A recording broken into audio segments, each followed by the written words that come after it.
Assalamualaikum warahmatullahi wabarakatuh. Nama saya Muhammad Maulana Rizki dari kelas 3KA 07 dengan NPM 14118345. Di sini saya akan mempresentasikan sistem pakar atau expert system. Pertama-tama, saya akan menjelaskan sistem pakar menurut para ahli. Yang pertama, sistem pakar merupakan salah satu bidang kecerdasan buatan atau artificial intelligence.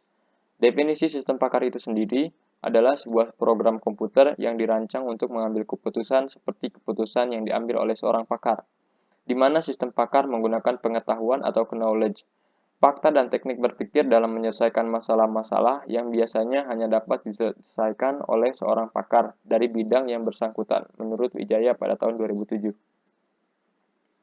Yang kedua, sistem pakar adalah suatu cabang dari artificial intelligence yang membuat penggunaan secara luas knowledge yang khusus untuk penyelesaian masalah tingkat manusia yang pakar menurut Arhami pada tahun 2004.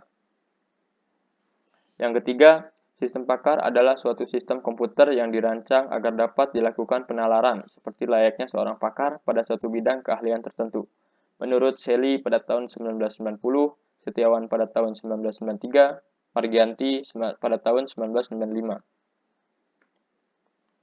Pada poin kedua, terdapat tujuan dari sistem pakar. Sistem pakar atau expert system sendiri merupakan paket perangkat lunak atau paket program komputer yang ditujukan sebagai penyedia nasihat dan sarana bantu dalam memecahkan masalah di bidang-bidang spesialisasi tertentu seperti sains, perekayasaan, matematika, kedokteran, pendidikan, dan sebagainya. Pada dasarnya, sistem pakar diterapkan untuk mendukung aktivitas pemecahan masalah. Beberapa aktivitas pemecahan masalah yang dimaksud seperti Lestari pada tahun 2012, yaitu interpretasi, prediksi, diagnosis, perancangan desain, perencanaan, monitoring, debugging, instruksi, dan kontrol.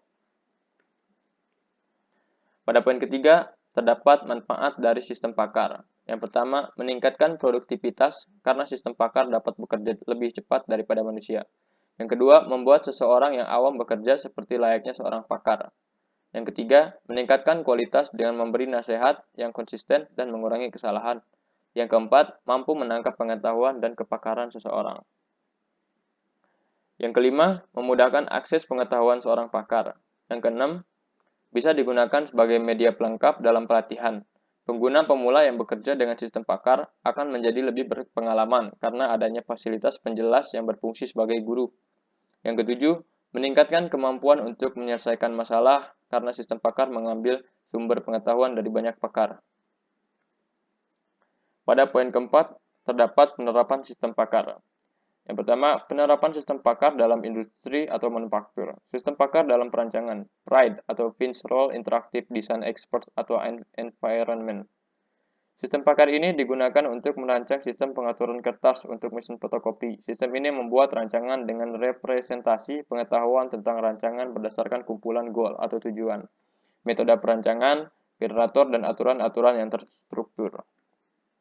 Selanjutnya, penerapan sistem pakar dalam bisnis, sistem pakar dalam pembelian. Sistem ini berfungsi untuk menilai dan memilih pemasok atau supplier dengan pertolongan dan pengiriman barang secara optimal, di mana dalam hal ini menunjang pemasok yang potensial. Dalam hal operasi, maka sistem ini mempunyai fungsi penasihat kepada pembeli. Selanjutnya, sistem pakar dalam bidang pertanian. Salah satu implementasi sistem pakar pada bidang pertanian yaitu untuk mengidentifikasi penyakit tanaman. Banyak sekali ragam hama dan penyakit tanaman dan beragam pula nama dan akibat yang dihasilkan. Ciri-ciri antara tanaman yang terkena penyakit satu dengan penyakit yang lainnya sangat mirip, sehingga membingungkan orang awam atau pemula yang baru kenal untuk dapat mengidentifikasinya. Selanjutnya, sistem pakar dalam bidang psikologi. Salah satu implementasi yang diterapkan sistem pakar dalam bidang psikologi yaitu untuk sistem pakar menentukan jenis gangguan perkembangan pada anak. Anak-anak merupakan fase yang paling rentan dan sangat perlu diperhatikan satu demi satu tahapan perkembangannya. Contoh satu bentuk gangguan perkembangan adalah conduct disorder. Selanjutnya, sistem pakar dalam bidang kedokteran. MYCIN dalam bidang kedokteran. Sistem pakar medikal yang bisa mendiagnosa penyakit infeksi dan merekomendasi pengobatan. MYCIN membantu dokter mengidentifikasi pasien yang menderita penyakit dengan memasukkan data pasien, seperti umur, riwayat kesehatan, hasil laboratorium, dan informasi terkait lainnya. Dengan informasi ini, ditambah pengetahuan yang sudah ada dalam komputer, MYCIN mendiagnosa selanjutnya merekomendasikan obat dan dosis yang harus dimakan. Pada poin ke-6, ada kesimpulan. Jadi menurut saya, sistem pakar adalah salah satu percabangan artificial intelligence yang dimana sebuah pemikiran seorang pakar dimasukkan ke dalam mesin atau komputer yang berguna untuk membantu membuat sebuah keputusan. Sekian, terima kasih presentasi saya. Wassalamualaikum warahmatullahi wabarakatuh.